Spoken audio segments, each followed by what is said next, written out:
And then he did apologize for the Spanish Inquisition. He said it was far too inquisitive. Supposed to be the Spanish casual chat. Good morning, everybody. Good afternoon to the East Coast, where I am. I am Lucha Johnny. We're here on Geek the F Out for a casual chat with Bruce Cordell. Bruce, thank you very much for taking time out of your Sunday morning to come on and talk to a total stranger on the internet. Thanks for the invitation. I appreciate it. Nice to meet you. Nice to meet you too. So yeah, that you saw the Eddie Izzard clip, the casual chat. That is the whole. This is more of a business casual chat. So I do have something of a format today that we'll try to follow. But if you hear my fan, I can't go without it. It is way too hot here on the East Coast, and I don't have central. I don't know what the weather's been like. You're over in Washington State, correct? We have been spared the heat dome so far. It's been in the 50s and 60s. We had today. It's going to get. Yeah, no, it's been really nice. But we did get a heat dome a couple years ago, which was like 113, which it never gets out here, never. So that was kind of a wake up call to. Well, I don't know if it was a wake up call, but it seemed like a wake up call to me. Yeah, I don't know. I'm in central Pennsylvania. I don't know if it's ever gotten that hot here, but it's been close to the 90s this last week, and then we had one day where it was like 72 and there was a cool breeze and it was really nice, but that was one day in the middle of like 85, 90 degree days. So the whole reason I wanted to bring you on is because you wrote, Bruce is, if you're not familiar with Bruce Cordell, Bruce is an author and a game designer. He's worked on many iterations of Dungeons and Dragons and now is with Monty Cook Games. And have you done other freelance stuff with other companies too? A couple of them now? A little bit, very, very minor, mostly Wizards of the Coast, slow TSR Wizards of the Coast, and their sub properties, and MCG. I did work on a video game, a couple other things, very minor though. There's probably a couple that are escaping my memory, but. You wrote my favorite adventure, The Return to the Tomb of Horrors. Thank you. I missed these. Oh yeah. This is in bad shape, but it's well loved. These box sets with all the handouts and the illustration book that's in here, the maps and monsters book. I love the Winter White, one of my favorites. I've run this adventure twice. As much as I love it, I've only gotten to run it twice, but both times I ran it, I did run it front to back. Wow. But the funny thing is I never ran it under second edition. If you'll see here, there's a lot of highlighted stuff. Yeah. So I converted this to third edition the first time I ran it. And then I just last year ran it again under fifth edition on DM's Guild. There's an outfit that does classic modules today, and they give like conversion guides for first and second edition modules to fifth edition D&D. And so my group finished this. And now my new campaign that I'm running, I'm talking a lot here, but I love this module. My new campaign that I'm running, is taking place concurrent to in my timeline of my campaign world to when the group went through this last. So where we're playing right now, the group that they played through Return to the Tomb of Horrors is actually about right now inside Skull City. Oh, well. Mm-hmm. If any of my players are watching right now, you want to plug your ears until I give you the because I might spoil some stuff for you. So they're in a city halfway across the continent, and I've taken the Dark Intrusion and am having it do other things throughout the world. They went down into caverns in the Undercity, and they found a battle dolphin spelljammer that was like half phased into the rock, as well as like skeletons and zombies that were like half phased and sticking out of stalactites and stalagmites in the ground. Because I'm thinking, like, if a Sararak is doing this stuff in the negative energy plane to try to merge it with the prime material, what is that doing to other parts of the planes? And I'm like, maybe it's screwing up spell jamming, and spell jamming ships are just popping into reality where they shouldn't be. So there's a lot of things that I love about this. I could talk about it for. No, I remember when I got the task to write it, they're like, and it's going to be a box, and here's all the components you got to fill with stuff. And I was like, oh, okay, all right, that's going to be a task. But obviously, hopefully I was able to fill all the components with cool stuff, the useful stuff, right? There was a period of time before I joined TSR that I remember getting some of the box sets, and I felt like this seems like an extraneous piece of fluff that I didn't need. So I didn't want anyone to look at the one big huge box that I had worked on up to that point, and think, oh, didn't need to have this piece of fluff. So I really tried to fill it with useful information as much as possible. One of the other things about these that I love is I miss this kind of, as beautiful as the art in things is today, I miss this kind of like, you see this nostalgic, yeah, the black and white like cross hatching, and there's just something about this. I don't know that. Yeah, that's my favorite artist to this day. Players, by the way, thumbs up. You can come back. He's a great artist, and now that I'm saying that, I'm remembering that I can't think of his name right off the top of my head. It's been so many years. You see, like the main illustrator in there. Let me go grab a copy. I can even anyway. Illustrations. It says Arnie Sweckel and Glenn Michael Angus. Okay, yeah, both those guys, but it's Arnie Sweckel's the one I was thinking of. He's kind of like the main dude.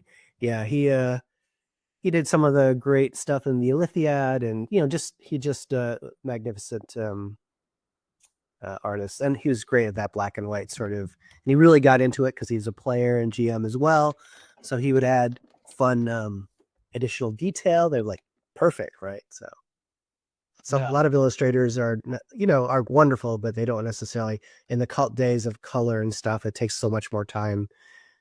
But you're right, the black and white, you can really get down into the detail. Really nice. Yeah.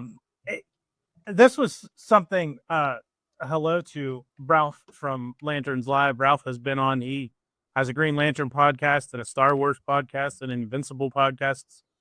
Hi, Ralph. Hopefully you can catch the replay later. It was something I was thinking about, because until I'm like, well, this guy wrote referring to you as this guy, sorry.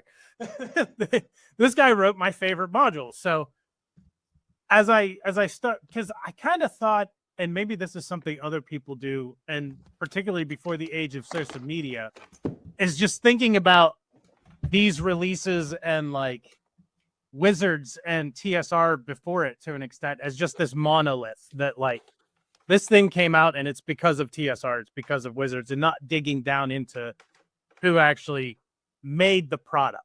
It might be a failing on my part, maybe it's a failing on a lot of people's parts. But I realized as I was looking through it how much you and Monty Cook especially have influenced my like gaming career, if you want to call it a career, or because I have Tome and Blood. Yeah. I have Die Vecna Die. I have the Epic level handbook that you worked on. I have the Psionics handbook that you worked on.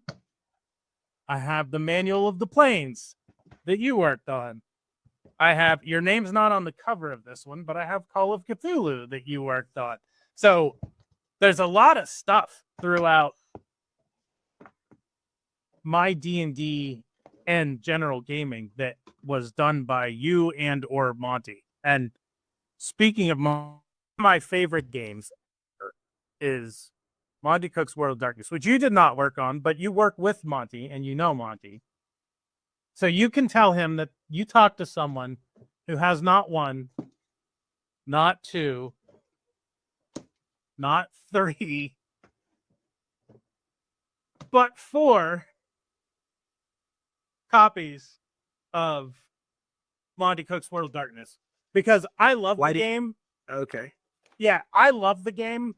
And for one, It's out of print. You can't get it anymore. He did it with White Wolf. Right. I think it was one of the first things he did after he left Wizards. Yeah. Right. I don't know if he had quite started Malhavoc Press, which was his first imprint right after he left Wizards, but he might have done that and then did that, or he might have done that concurrently. I don't recall exactly anymore. Hang on 1 second. Okay. I just wanted to check something on the actual stream. Yeah, I think this was published by White Wolf. Yeah, definitely. Yep. It was, he did that as a freelance, not as a Malhavoc. I was just trying to get the timeline in my head, but failed. Yeah, I think it's 2007. So I think it was right around the time that he had started Malhavoc. I might be wrong. But the reason I have 4 copies. Oh, so it's after Malhavoc. Okay. Yeah, because he started Malhavoc pretty quickly after 3rd edition came out, which would have been in the 2000s. So you probably started Malhavoc like 2002, 2003, something like that. Okay. I love the magic system in this game. It's one of my favorite. I would, one of these days I'm going to just port it to Dungeons and Dragons and use it as a wizard class. But unfortunately, I've never gotten to play this. I have to run it every time. But we have a streaming show. There's a Twitch channel called Diced Thespians. Cool. A friend of mine and a bunch of his friends are voice actors, similar to Critical Role. But we run Monty Cook's World of Darkness. We have a show called The Sundered Veil. We're getting ready to start recording season 3. I structure it as a TV show and run it kind of like a cross between Buffy the Vampire Slayer and the Dresden Files. Mm-hmm. So that's a lot of fun. There's also a Diced Thespians channel on YouTube where we'll be putting up the first 6 episodes of season 1 are up. We'll be putting the rest of them up. But send me a link to that so I can share it with MCG. Oh, right. Yeah, I definitely will. But the reason I have 4 copies of the book is because as much as I love it, I don't expect anybody to go out and buy the book just to play in the game. So anytime I see a used copy in a gaming shop or a new old stock that's just sitting there, if it's not unreasonable, I pick it up just to have another copy of the book because I love it. So to continue with, we're starting. I gave you the rundown. You're one of the few people, I think. There's probably others that I'm not aware of, but you've worked on 2nd edition of Dungeons and Dragons, 3rd, 4th, and 5th. Are there many other people who were with Wizards throughout all 4 of those, and 3.5? Because if you technically, there's 3.5, but if you want to count 3.5 as another edition, not many. Not many people were there the entire period. There are certainly people that left and came back. I would say Chris Perkins came in on 3rd edition, so he was pretty close to that. James Wyatt probably came in at 3rd edition. And I think of anyone, James Wyatt is actually still at Wizards, which is actually because a lot of people left over the last few years. But yeah, no, I can't think of. There might be an art director who Don Murin, I think, was there when I was started at TSR, and I think she might still be at Wizards now. Yes, she's the name on this. So yeah. Yep. Yeah. So, and there might be one salesperson as well, but as far as the design side, like my whole crew of people, Monty and Sean Reynolds. Sean Reynolds wasn't even doing design back then. He didn't. So he left during the 3rd edition era and came back during the 5th edition era briefly. Now he's at MCG as well. Yeah, no, I think you're right. Yeah. So you have an interesting distinction there of working on so many different versions of the game. As you kind of were pointing out, I'm on a lot of different projects and I've done a lot of work on a lot of different projects. And I think it's it was my ability to hit deadlines. For whatever reason, I can put myself in a state of writing and hit and hit my deadlines, which wasn't always the case for everybody, which is why I was brought in on a lot of those books, like the Manual of the Planes, for instance, right? It was like, this book is not going to get done in time, Bruce. Total Blood. This book is not going to get it done in time, Bruce.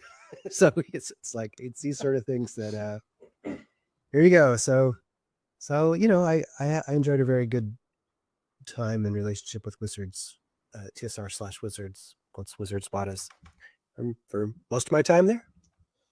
Yeah, so jumping around a little bit, Sean Reynolds is another name I noticed that's on a lot of the stuff that I have and love, the products that I consider my favorite. Talking about deadlines, you said something on your Patreon, on your blog, about that's why you started your Patreon, because you finished like 10 novels with a deadline, and then when you didn't have a deadline, you didn't finish you hadn't gotten one novel done. So deadlines are a big thing for you. They help. Yeah, it's a motivating factor, I guess. And having I started the Patreon to be like, okay, if I'm at least if I promise someone something, hopefully I will deliver. It's not quite like having a deadline, but it's sort of like having a deadline. So I did finish one novel, and I'm halfway through a second through Patreon. Turns out getting published just by sending stuff off into the ether saying, hey, do you like my book, is a little harder than Wizards saying, hey, would you write a book about the Forgotten Realms? And we'll publish it at the end, Yeah. So anyway, it's working out. It's just a different model. So that was something a couple of weeks ago. One of my compatriots, Brick, from the Brick Something channel, he has a YouTube channel called Brick Something, primarily about Lego, but about toy collecting and things like that. We were talking about like as what we would. I don't like to self-apply any terms like artist or creator or whatnot, but it's the easiest way to as people who are creative. We have a lot of projects that we start and then never finish, or start and do just for ourselves. Do you have a lot of stuff like that that's just sitting on a hard drive that you started and just did for you, or started and never found the right home for? Yeah, I've got many half conceived short stories. I have a third novel that I've written probably like 20,000 words on that I'm like, this is going nowhere, right? But 20,000 words is a fifth of a novel, but and it's one of those things like, maybe I'll go back to that someday, but I don't know. I have my long abandoned fantasy novel that I started writing, and I have a short story that I started writing. And for me, my challenge with doing stuff like that is the physical act of sitting down in front of the computer and actually pressing all the keys to put the words onto the screen. That's what I find to be my biggest struggle with getting what's in my head out into a physical, not necessarily physical, but an actual thing that people could look at. It's because like you're just afraid that it's not perfect when it first comes out. Is that what the problem is? Or no, it's the actual the time consuming effort of sitting down and actually pressing all the buttons on the keyboard to put the words on the screen. The physical act of doing it is, and I tried at one point to do like Dragon Naturally Speaking, to just so I didn't have to press all the buttons, but there's just something about putting the words in your head on screen by typing versus speaking it out. It doesn't feel like it's the same. Yeah, there's something about the process there's a disconnect that makes it different. When you're saying this, it makes me realize that I had an unfair advantage then over a lot of people, which was when I was still in college. This was in the early. I just got out of college and just started at a company that has just get on the nascent internet. This was like 92. And back then there was these things called multi-user dungeons and multi-user shared hallucinations, muds and mushes, and they were multi-user game, but text-based, like Zork and stuff. Except other people you'd meet were actual other people, and I got in as a creator, and I did the Zelazny Amber one where I was doing a lot of crazy stuff, and then I got into the Tolkien emulating one called Elendor. And I got to the point, so I was just like writing up areas, right? So people could go through these areas and see the Tolkienverse, but I was like creating it and putting it in. And I just got to the point where I was a crazy fast typer, right? I just, and to the point where people on the mud or mush, in this case, Eleanor, called me, one guy dubbed me the king of database bloat. Just writing so much stuff. And it was because I was so into it and didn't even think about it as a task. I just thought of it as transmutation of Tolkien into the electronoverse. So, and then make us hired at TSR, and I was a good typer, I guess. Yeah, and you said in your chat with Stan, which that's why the link to your stream with Stan is in the description of this video. So I would recommend everybody to go watch Stan's 50 Years in the Dungeon episode with Bruce and everybody else, because they're all great. I've learned a lot about the people behind it, and some of the stories are super interesting. That's why, like, one of the things I didn't put on our rundown was, how did you start playing D&D? Because you've covered that. I don't want to talk about things. I don't try to avoid things I think you probably talked about ad nauseum before. But you said you originally got hired to work on a mush for D&D that never. That's right. That's right. That's why they hired me, in fact, because of that experience. And I did zero work for TSR Nick. So when I got there, they're like, no, we're not going to do that. I was like, oh, what? At least they didn't say, we're not going to do that, so we don't need you anymore. Well, yeah, right. That would have been terrible. But yeah, they put me on a project called Gates of Firestorm Peak, and I did really well, and I was off to the races after that. So I do want to say, since you bring that up really briefly, my partner, Tora, she actually happened to hear that part of that interview in the background, and she said, you kind of, I've heard you hit that interview question before, and you always kind of present yourself as the reluctant man of science dragged into RPGs. And that's not true. I go, you're right, that's not true. And hopefully, so yes, just for the record, if anyone has ever seen me talk before, of course I was going to throw science overboard and go and try this out, right? How could I not, right? I would have thought if I hadn't tried it, it would have been a huge mistake in my life, or I would always have wondered. So yeah, I was not the reluctant man of science. I was super excited to go work at TSR for a break. And anyway, so on with your questions. It was funny listening to it, because everybody's story was basically, because I listened to Tracy Hickman talk about it and all that. They're all like, they knew someone who was already playing D&D that kind of introduced them to it. I started with Hero Quest. I don't know if you're familiar with the board game Hero Quest. It was like my 10th birthday. I had a $50 check from my aunt. I went into the toy store, and it's like a scene from a movie. I'm walking down looking at the action figures, and the back wall is board games, and there in the middle with this bright light around it was Hero Quest. Oh my gosh. And then my friends and I played that a lot. And then one of my friend's parents found like the Dragon's Den D&D board game. Wasn't really a board game, where they had like the dwarf, the elf, the fighter, and the priest. Like the elf was the class, and it was basically a fighter mage, but just the elf. So and then we went from that to second edition. But that's me. We're here to talk about you. Here to talk.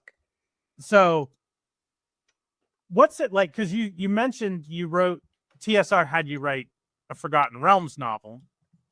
More than one, right? You wrote a couple of them. Did you write a trilogy for them? I'm trying to remember. I have, it was probably 8 Forgotten Realms novels. Beginning with, this happens to be, I had written a tie-in novel called Oath of Nerul under a house name. T.H. Lane was the house name, which was just a straight up D&D novel. And then I wrote like Lady of Poison.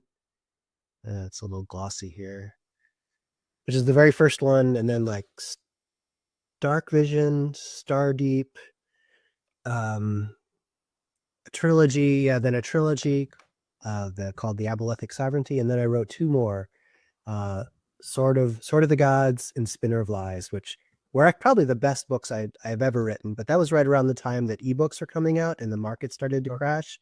So much so that I had another 3-book contract. The first one was Sword of the Gods, did really well. Then they didn't even release Spinner of Lies as a physical book. which just Oh, wow. tanked its sales, just tanked the sales. And I was so mad because it wasn't in my contract that I said, I'm going to walk away from the third book in the contract. And they said, okay, we're probably going to wrap up our entire publishing arm anyway because we're short-sighted. Yeah. And they did. They wrapped they fired everyone who worked in publishing. Very sad day. Even now, I think Bob Salvatore is still writing for them, I think. They brought back the publishing again several years later. Bob and Aaron Evans, maybe a couple other people. Ed Greenwood, and I know they recently had the new Dragonlance trilogy, but it's not the way it used to be. I remember going into the library when I was a teenager and just seeing It's just wall to wall. Yeah. Yeah. I think we're back in the era where that would do well again on audiobook, for instance, right? Because people Yeah. just like to listen to this stuff. I mean, my audiobooks, they sold my audiobooks to Audible, and I'm actually getting more money again in I mean, not a lot of money by any means, but a little bit of money through the Audible sales, thankfully, because I never thought that I had the rights for electronic rights. Well, normally my royalty was very bad. It was like 4 to 5% royalty on these things, which is low by publishing standards, but better than zero. And the 33% from the electronic rights. So anything that goes digital, I get 33% sales, which is like, well, that's quite a jump. I heard someone once say, it may be peanuts, but it's peanuts that I didn't have before. Exactly. Yeah. It was nice. So what are some of the differences you think? Is it for you as an author? Is it a big deal, the difference between writing in a shared world, like with Forgotten Realms, versus just writing in your own world for your own novels? So whether it's novels or game writing, it is a difference because someone has come in a game world, in a shared world, and done a lot of the hard hacking to create a background with some rules and some things that we all understand. Whereas when you're writing your own novel or your own new game, right, you have to do all that work yourself. And not to say that can't be fun and interesting, but it does take a lot more time, a lot more mental brain power. So shared worlds have that advantage in my book. Like when I wrote Lady of Poison, for instance, this is here not because I don't know why it's actually here on my desk, but I got a bunch of novels that aren't related to that. But I was like, they're like, why don't you write a book like in this region of Forgotten Realms? No one's ever written a book in this region of Forgotten Realms. I'm like, okay, let me do research on this region with Forgotten Realms. And I was like reading through some of the big names, and there's someone called the Rotting Man and stuff. And this whole story just kind of fell into my lap, into my head. I was like, oh, the Rotting Man can, start off with him, and it'll be this whole, story about how someone's going up against this guy because, perfect. And as D&D novels go, right, it's expected, I guess, for there to be kind of this group of people, right? So it kind of fell into naturally writing a chapter from the POV of like 2 or 3 different characters, and then this chapter will be this person, this chapter will be this person, right? And so I don't know, it just kind of came out pretty much more easily than my current novel, which only has 2 characters, which I feel like might be a problem, right? Maybe there should be 4 characters as well, but I'm already like 60,000 words in, so I think it's gonna be what it is. I was gonna say, even though especially with something like the Forgotten Realms, even if it's an area that no one's done anything in before, there's information because Ed Greenwood, who created the Forgotten Realms, I imagine has his level of detail to me seems absolutely insane with everything that he knows about his campaign world. It is that way, and he drew other like-minded people to his universe who wrote at TSR over the years, right? I can name 3 different people who followed in his 4 different and there's lots of people who have come in later and filled in more detail and filled in more detail to the point where it felt stifling almost to some people, especially our publishers. And that's why in the 4th edition D&D, the publishers decided we're going to have a huge event and we're going to jump 100 years in the future just to get more space behind us. And that turned out to be very unpopular, but I don't know. I got 3 novels out of it. The Apostolic Sovereignty, which I don't know. people like those novels, so. But people didn't like the 4th edition Forgotten Realms that much. I've never actually played 4th edition, and it's not for any bias or prejudice against it. It just happened to fall in a time where I didn't really have a gaming group. Right. And the people I did play with were happy with 3rd. So if we played, we just played 3rd. Right. Hold on, I'm just going to go right back here. Sure. I thought I saw the 4th edition Forgotten Realms up there, but I did not. So I was actually a lead designer on the games side as well. So I was both writing Forgotten Realms game material and writing Forgotten Realms novel material, so I could put seeds of one into the other. Right? No, yeah, that worked out really well. Dark Vision, for instance, when I wrote the Underdark, I was able to take things from the novel Dark Vision and put it into the Underdark 3rd edition Underdark, and back and forth. Anyway, go on. I'm babbling now. No, that's fine. That's what we're here to do. It's a very casual chat. Did you something that I've always thought about with if theory crafting and just daydreaming about if I was working for TSR or Wizards, did you ever have any ideas on products that you were working for with them, or you're like, no, maybe that's too good, I'm gonna save that for my own thing? Is that something that comes up, or you just anything that you come up with while you're working on that product, you put it in? Yeah, no, I mean, the better you can make the product, the better it's going to be. I mean, there was a period of time there when I was working full-time for Wizards, and I was working on a novel, right? This is the ability to hit deadlines, right? So I would have to divide my day up very specifically and hit, like a metronome for certain periods of time, right? In the morning, before I go to Wizards, I have to write, 500 words, 700 words. Sometimes it was 900 words on the novel. Then I had to go to Wizards, right? And I knew how many pages I had to write a day. It might be like 2 pages or however many words that was going to be. Actually, back then, they had an expectation for less words, which was kind of nice. So it was a little bit more relaxed than the modern standard of how many words you have to write. So I'd write those words until like 2, 3 p.m. Take a lunch break or whatever. And then I would have an hour, because I got some contracts to work for Malhavoc Press. Like I was telling you before, that Monty went off to start his own imprint. Mm-hmm. And so then I would, it was like, this is how many words I have to write on this. So on a particular day, I would be working on 3 different projects. So I never, it wasn't a matter of like, oh, I'm going to save this good idea for some future date. It's like, no, if you have a good idea, you got to use it right then and there, right? Because stretched a little bit thin there for a few years.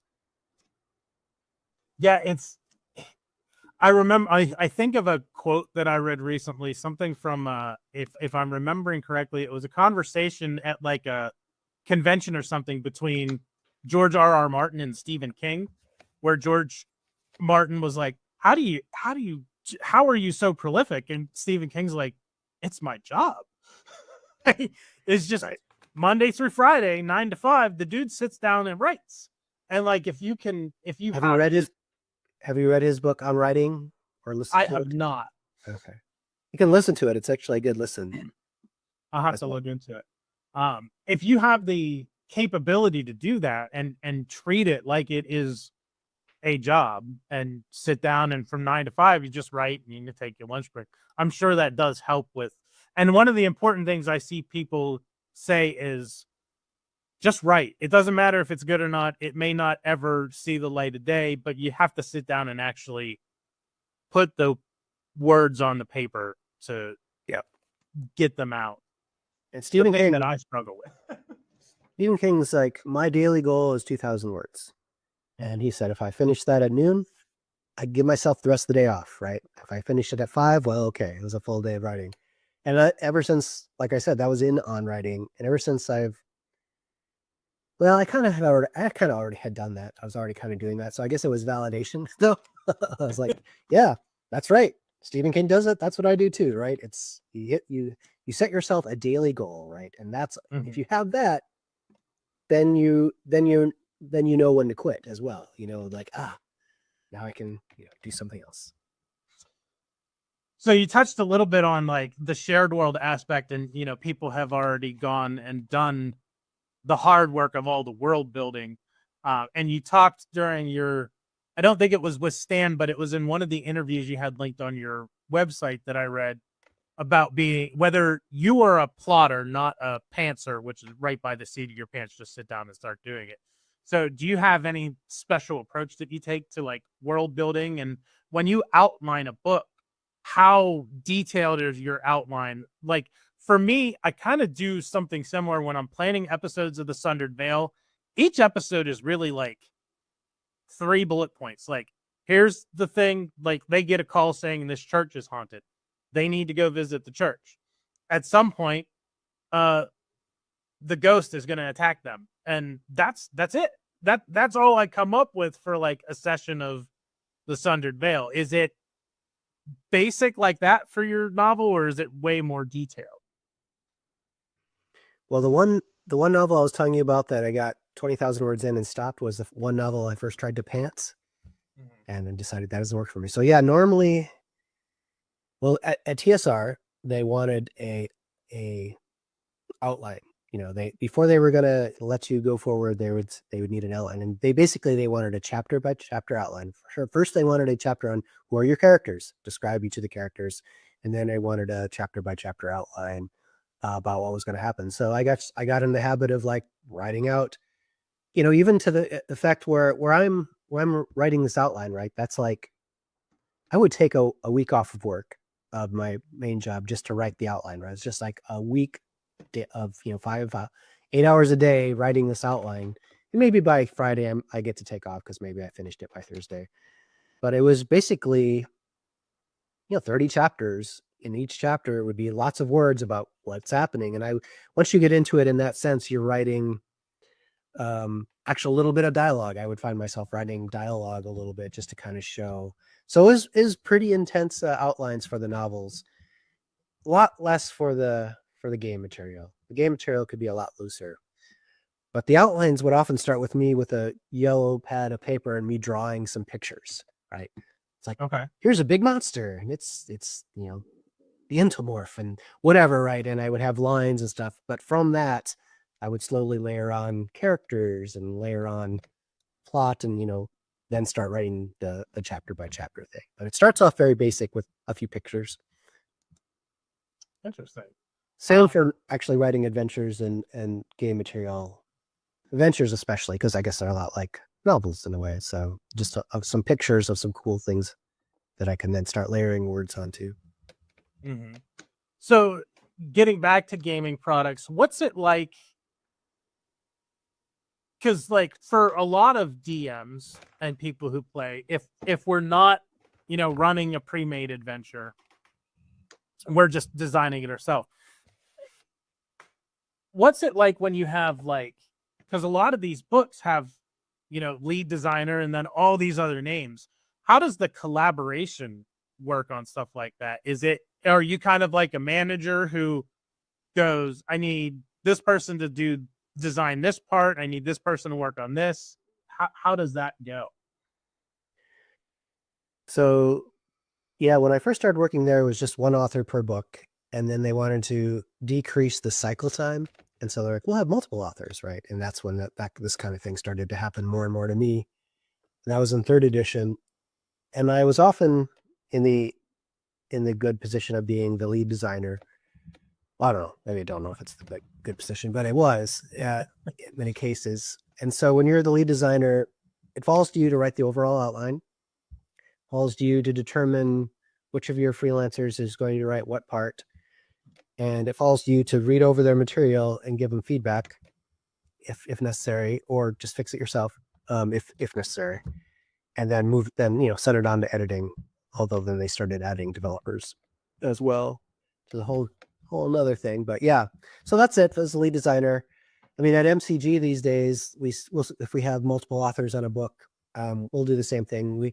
Someone has to have be be the person who, writes the introduction, determines if everything is done for the book, right? So you always want a lead designer, and they'll, you parcel out the pieces parts, and how many words, per chapter, and then, get the material in and integrate it all into a single document, single manuscript, and, make sure, read it for tone, see it all fits together, and then send it down to editing or send it down to development. We have development at MCG as well. Usually Sean, unless Sean's written something, then it's me. Not I'm the developer. Let's just pop. But at Wizards, development was someone just took the stuff and rewrote it if they wanted to, or just added their own stuff if they wanted to, and the author was already on to other things, which is always kind of not my favorite. But at MCT, the developer comments on the topic and sends it back to the author and says, you might want to change this, blah, blah, blah, right? And you, as the author, take in the developer comments and be like, oh yeah, that's a good point. Or like, no, I don't think so. And of course, then there's MCG. Monty Cook Games is MCG. I keep saying MCG. He's the creative lead, right? He's the creative director, I guess is the word. So he gets his pass. And pretty much, if he says, oh, I think you should do it this way, you're like, I mean, unless you have a really good, Monty, I don't know. But usually I'm like, okay, yeah, that's a good point. We all try to be, what's the word looking, not have egos when we go into this sort of thing. We actually, even if you're a writer of any sort, if you have criticism, literary criticism, you try and look at it as like, well, they're having a problem here. Maybe I don't have to fix it this way, or maybe they've come up with a perfect way to fix it. It just depends, right? But you try and throw your ego overboard and see if there really is a problem and fix it. Well, it probably helps too that, I don't know about Sean, but I know you and Monty both, you guys have known each other for a long time. And even prior to being, like, you guys are friends and were friends before you both worked for, so it probably helps that you have that trust and that relationship outside of just being coworkers. Yeah, he was one of my best friends from 8th grade on. So yeah, me and another guy, Jay Peterson. It's my current gaming group. I run one week, and then my friend Mike runs the next week, and we alternate. And him and I are kind of like that, except we have very different ideas on how the game should go. Mike is very grounded and loves realism, and he only runs D&D because all the players want to play D&D. He doesn't particularly, he loves D&D, but he doesn't love D&D. He has a very interesting relationship with the game. He's tried a couple of times to make his own. He's stopped and started with, I'm going to make my own role-playing game, and it ends up being too much for one person to do. Except maybe for Gary, because we all know Gary Gygax, where Dungeons and Dragons came from, started this whole thing. It takes a very special person to be able to have a clear vision and just put it all out, I think. Do you have much? Are you playing in any games right now? Are you playing? I imagine you guys, if you're playing, you're probably playing. The Cypher system is the newest thing from Monty Cook Games. Is that what are you running, or are you? What's your role playing game life look like today? We have like a regular ongoing game, and it's usually Cypher system. Could be the Invisible Sun. We've had campaigns of that. But Cypher system is kind of the main, the background, but we're constantly coming out with new products. And so we'll have one-offs a lot that are adventures or scenarios from a particular new book with new concepts and new rules. Like we just came out with a book called Gunslinger Knights, which is basically Arthurian knights with guns and motorcycles. So we had to figure out how does this work? How does riding a motorcycle work in combat, and that sort of thing. And I did a High Noon at Midnight, which is Weird West, right? So I have several adventures in here, which it's a bunch of variant rules and stuff. So I'll run games. I ran a few games based on this. A lot of our games are playtest, but they're also games, right? We want people to have fun, and we have we have like 12 people or so as the main part of the company. So we can have Zoom games, for the a group of different people. But we also have in-person game every other week usually. Usually Monty runs those because he like you said, he loves to run.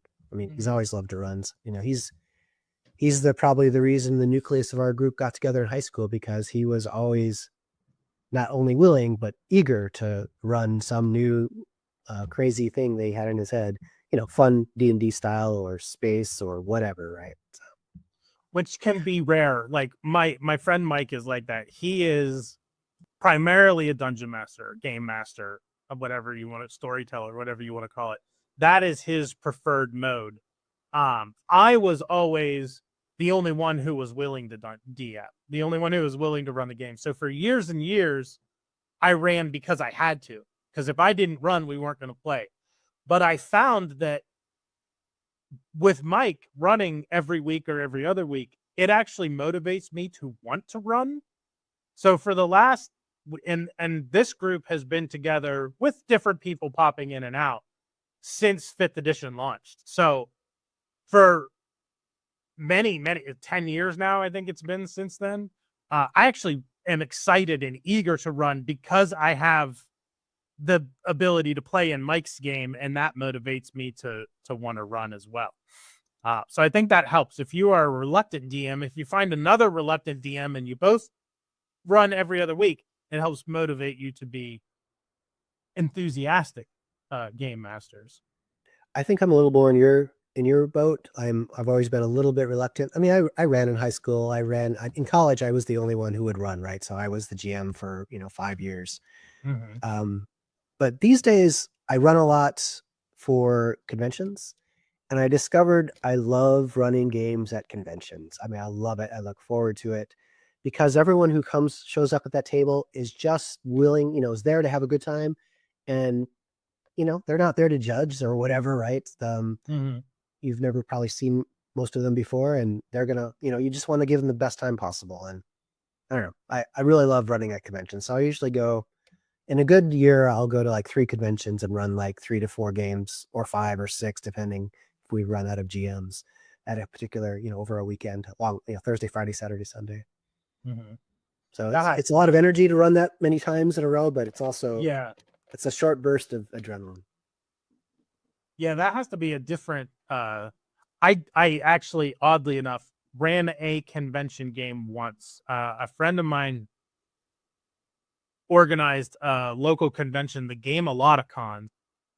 And we actually had people that wanted to play. My friend Chris is a voice actor. He's one of the people who plays in the Sundered Veil. And he did Horang in Street Fighter Cross Tekken. He was the voice actor for that. Oh, wow. So it was kind of there was a charity auction kind of thing to play with him in the group. And I had to run it because I was the only one available, but I ran the first like a minute. It was probably maybe a 90-minute game. It wasn't long. It was just a couple of encounters, but it was interesting running for people that you've never met, that you never talked to before, and probably won't ever talk to again after the game ends. It was a different experience. Yeah, I see what you mean, but yep. But yeah, you're like, bye. Yeah. Do you find that there's much difference for you, probably not now at this point in your career, between designing something just for the game you're going to run for your friends at home versus designing for commercial products? Or is it just your brain just works the one way? There's no difference, because these days I don't run anything that I'm not writing for publication. Okay. There's just not enough time in my day to spend doing something else, right? That's fun. If I'm, if there's something else that's fun, it's like, why aren't I not writing that into something that we can, publish? Yeah. Yeah. Yeah.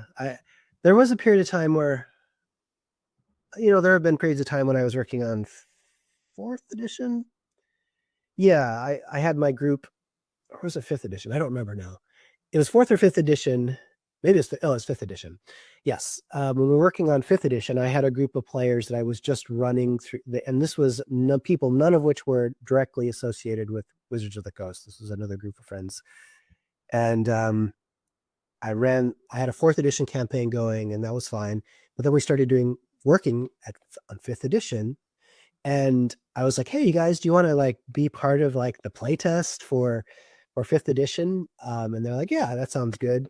But changing the rules every week was just, I realize now that whole group fell apart.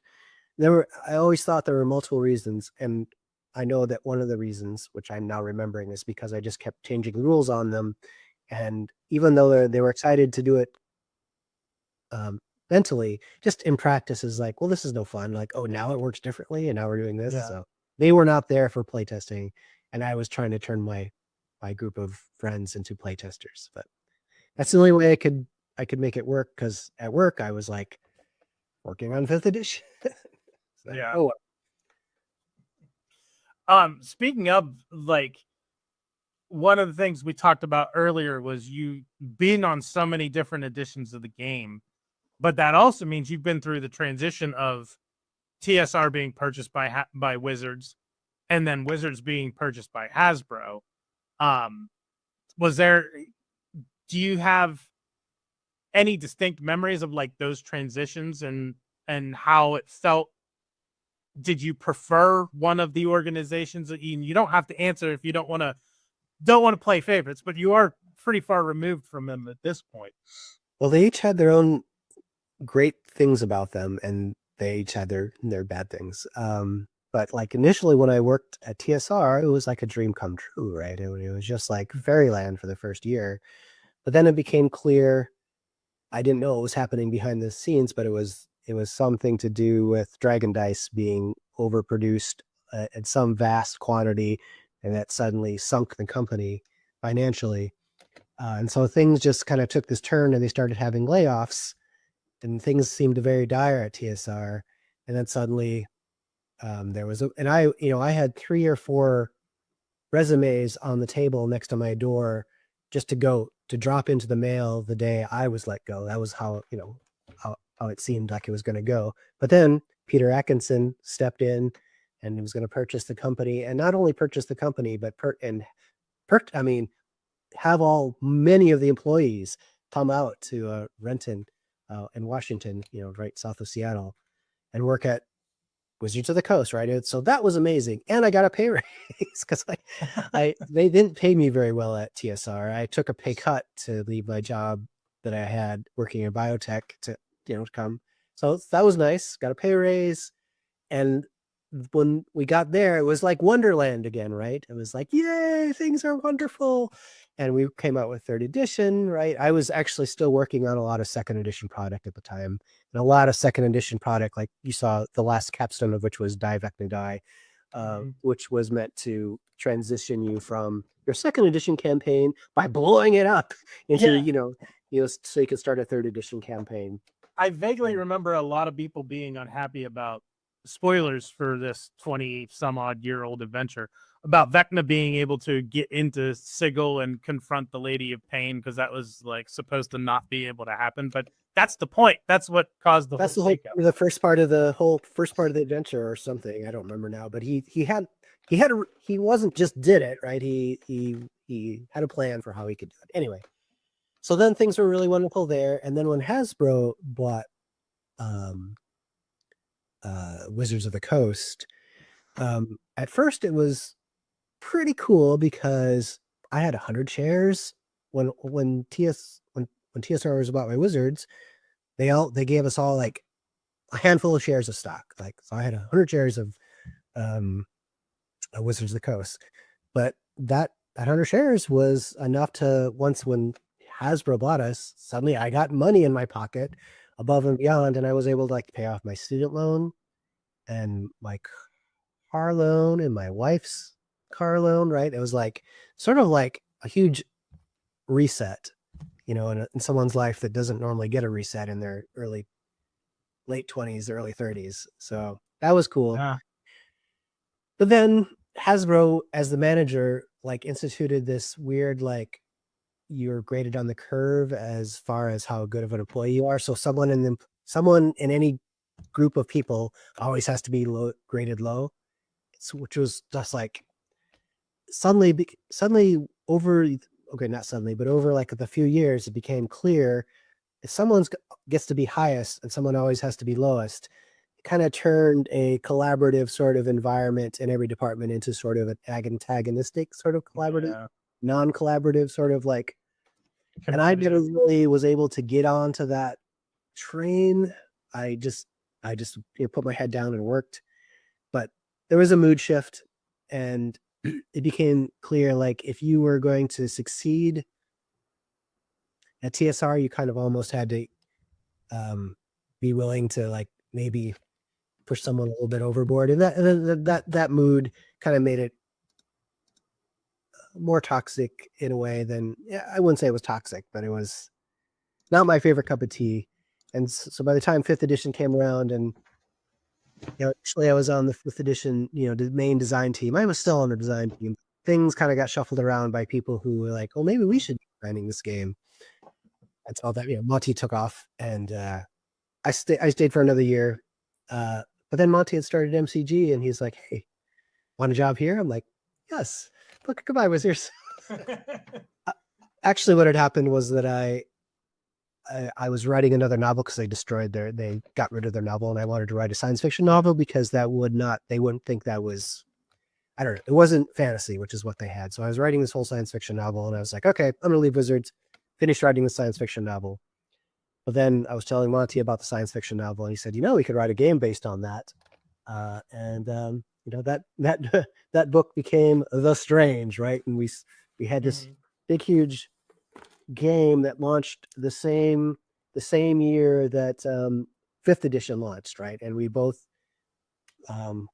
this went pretty well, but 5th edition also finally came out after years and years, which I also had worked on. But anyway, so I probably wouldn't have left Wizards if things hadn't become a little bit less storybook, less one-mind, and a little bit more corporate.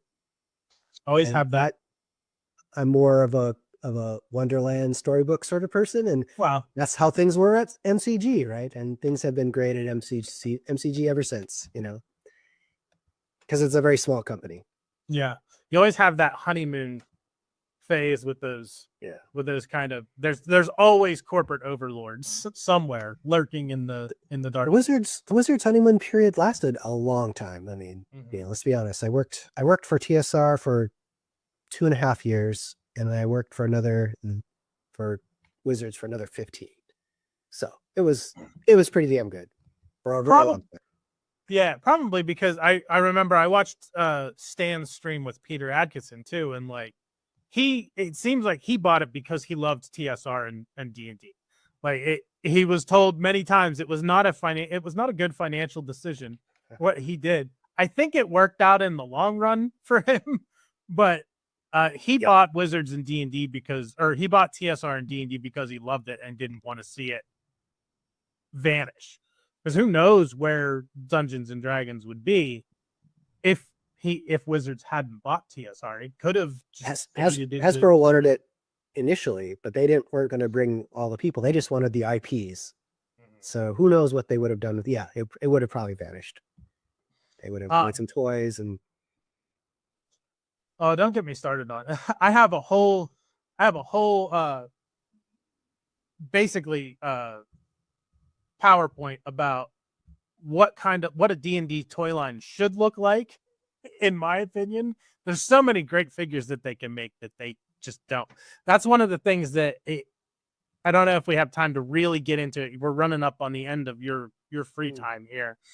One of the things that baffles me about them is we've had a couple of D&D movies, and they always go for something. They have so many really popular, amazing things that they could adapt from novels. Like they did try once with the War of the Lance. There was a not great animated Dragonlance movie, but you would think there would have been a Drisduerden movie or something with Elminster or shows. It's just they always, whenever an adaptation comes, they insist on, it seems they insist on original stuff when there is so much. A Lord Soft Ravenloft movie would be fantastic, or Strad von Zarevich. Do it as like Dracula, but I don't know. That I could go on and on about. It just baffles me why they choose not to adapt, because a lot of stuff at Wizards was work for hire, or TSR and Wizards was work for hire, right? So there's no, like, if There's you no royalty to pay to anybody. Yeah. Unless I'm wrong, unless there's some Forgotten Realms royalties that go someplace and they just didn't want to pay those. I don't know. maybe Yeah, all the game material, right? There's no royalties to any of the creators, right? It's all to the designers like myself. We just 9 to 5, and what you create is the IP that goes to Wizards. Yeah, even just like, you think of novels and stuff, but even just adventures, like you could take the storyline from these adventures and adapt them into, take a little work because you got to create the character. But they did great with that. Paul Kidd's novels, when they did all the Greyhawk novels that were like White Plume Mountain and Descent into the Depths of the Earth, they did novelizations of them back in, I think it was the early 2000s. I particularly like Paul Kidd's with the Justiciar and his Estrella. I think Estrella was the name of the fairy. Those were fantastic. I love that trilogy of novels that they wrote. I did too. So rapid fire some things before we have to wrap it up here. You talked about your history in biotech, which you went into more in your discussion with Stan, but that made me think of, there's a part in this that we read out. One of the teachers in Skull City has a whole treatise written on his blackboard about necromancy and how the negative energy plane interacts with undead. And I remember reading that out to my players, and there was a bit of silence, and then they go, that was really interesting. They loved that part of cool of that adventures. And it makes me think then of, you wrote the Ilithiad, which did a lot with Ceramorphosis and the Illithid tadpoles, which basically means that you're responsible for Baldur's Gate 3. It's all you. I did create that concept in that book, yes. And They used it. Yeah, I heard that. No, I haven't, actually. You haven't? It's one of those games that I'm not a turn-based game player usually, more of a run and gunner sort of player. But it is on my list. I would love to. I mean, obviously, it sounds like a fantastic game. Everyone loves it, so it's something that's on my list when I have time. Yeah, if you can do the turn-based style of it, it is a fantastic game. And not to give you any spoilers, but they use that concept to great effect in that. So that game would not exist if not for the work that you did on the Ilithiad. Thank you for saying that. That's Yeah. that I've heard that was played a big part in it. I'm like, oh, made me feel good. Yeah. But the end, like I said, since anything I write for Wizards becomes property of Wizards. Back in the day. City of Heroes was a game that you said you played and you loved. I don't know if you're aware. Have you heard of City of Heroes Homecoming? No. They are, you'll want to look it up. It is an official authorized private server. So you can go and still play City of Heroes with supported servers that are run by the community with the blessings of I forget who owns City of Heroes. I'll try that. Thank you. I had not heard of that. Yeah, I think it's... Thanks for the tip. Yeah, I heard you talk about that with Stan, and I'm like, but wait, Bruce, you can still play it. Like, they have a couple of servers. Like, it says right now, their Excelsior server has 1,054 people online playing right now. Oh my gosh. Wow. All right. Everlasting server has 487. There's a couple other servers with about 100. So I told you my partner Tora and JD. Do you remember I talked about him as like one of my Monty, JD, and I? So Tora, JD, and I used to play City of Heroes every night. Well, almost every single night. We'd all meet up online and play City of Heroes. I mean, we loved it until the game went away. So yeah, thank you for that tip. So just Google City of Heroes Homecoming and you'll find their forums. And I have a tab already open right now. Thank you. I'm sure you can find all the info you need to get the client and start playing City of Heroes again. Vactor, my friend Vactor would be remiss if I didn't ask you. And considering one of your other hobbies is exercising, you talk about that on your blog, and I think you mentioned a little bit with Stan. The Taco Bell Mexican pizza. Have you had a Mexican pizza from Taco Bell? I have not. I'm assuming you probably don't eat a lot of Taco Bell, considering you're very into fitness and whatnot. I mean, I have eaten Taco Bell. I'm just not lately. I love Taco Bell. Don't get me wrong, but yeah, I try to eat low carb. So Next time you go to Taco Bell, you need to try Mexican pizza, and then just shoot me a message on Patreon and let me know what you thought, so I can tell Vector. We joke about having the Mexican Pizza podcast because we both love Taco Bell Mexican pizzas. Do you have other hobbies outside of gaming besides, obviously gaming and the exercising? What are some other things that you just enjoy doing in your time off? I enjoy reading. I enjoy hiking, bicycling, rollerblading, hanging out with my partner, watching interesting stuff on television or gaming with her, walking the dog. I don't know, just regular life sorts of things. I wouldn't say I'm a big fan of traveling, but Tora does. She likes it, so I'll go and always have a good time. A good book. Like right now, I'm finishing up a really old book called Consider Phlebas by Ian Banks, but it's a fantastic book, and I'm about ready to start a brand new book by Elizabeth Thayer, which is the third book in her White Space trilogy. These sorts of things give me great joy. Consider Phlebas. That is an interesting title. What genre is it? Hard. I guess it's space opera that reads like it's supposed to be hard sci-fi, but it's like very far in the future, and all these cultures that are descended from humans and other alien species out there fighting. He has this whole universe called the Culture. It's culture books, but this very first one, Consider Phlebas, is written from the point of view of people outside the culture who consider it an enemy. And there is a scene in the book where there's this orbital like Halo or Larry Niven's Ringworld, where someone has built it. These aliens have taken over, and the culture is like, we're going to blow it up if you don't stop, doing your war here. They're like, nope.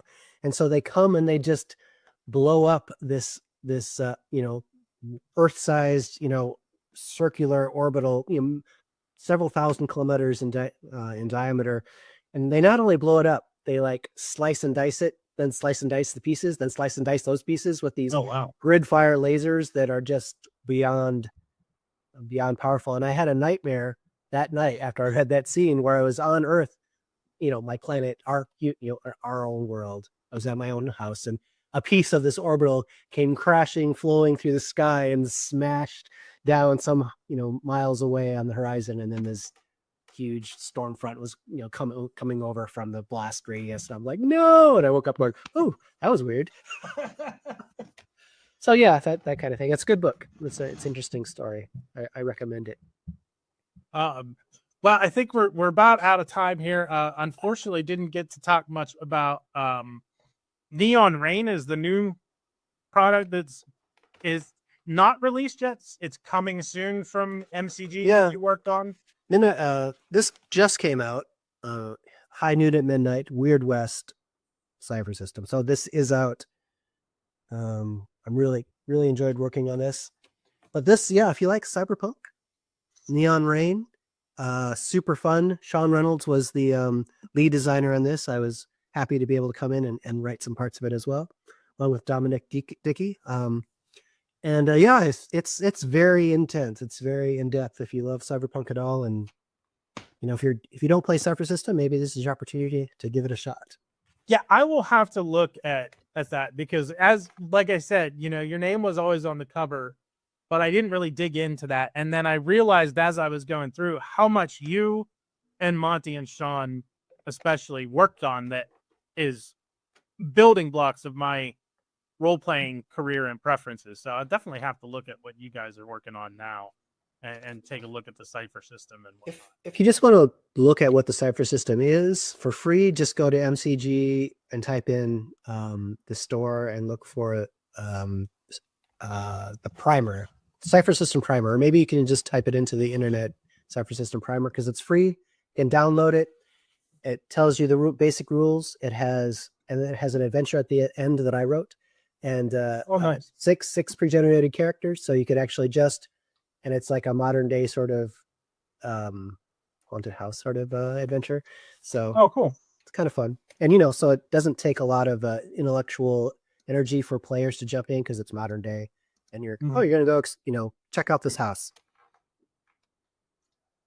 Very cool. Yeah, I'll definitely have to give that a shot and see if I can convince my group to give it a try. And then which novel is your most recent that's available, and the one that you're currently working on? The most recent published novel is called Myth of the Maker, and it's the actual science fiction novel that I was starting to write that I paused to create this game system for, but then we got a publisher, Angry Robot Books, to publish the novel, which is called Myth of the Maker. But if you want to read my novels, a finished novel in first draft and a half finished novel in first draft, you can go to my Patreon at brucecordell.com. But just check out our MCG stuff. We've produced a lot of material, a lot of really fun, interesting material over the years. Numenera, in worlds of various sorts, Gods of the Fall, kind of a fantasy world where the gods have died and you're coming, but 40 years have passed and now you are a player who's like, oh, do I have a spark of divinity? Right? So you're building yourself up as a god. So many things. I can't even go through all of them. I've written like 100 products, I think, at MCG over the last 12 years. Yeah, I don't remember if it was, I know it's Monty. I don't remember which company it was, but Tullus was a big one too, that he was. I don't know if you did anything with Tullus. So Tullus was originally released as a Malhavoc product, his first imprint, because it was his 3rd edition playtest campaign that I did play in. But then now we re-released it as both as a 5th edition product and as a Cipher System product. So I worked a lot on the Cipher System version of Tullus that came out just very recently. But we have a 5th edition version of it as well. I know there was a Kickstarter for a little bit ago, I think, for a real big deluxe edition of that. Massive. It's a massive book. It is. Yeah, it's super, super, super hefty. Hold on, I'll just show it to you really quick. I see it. Okay.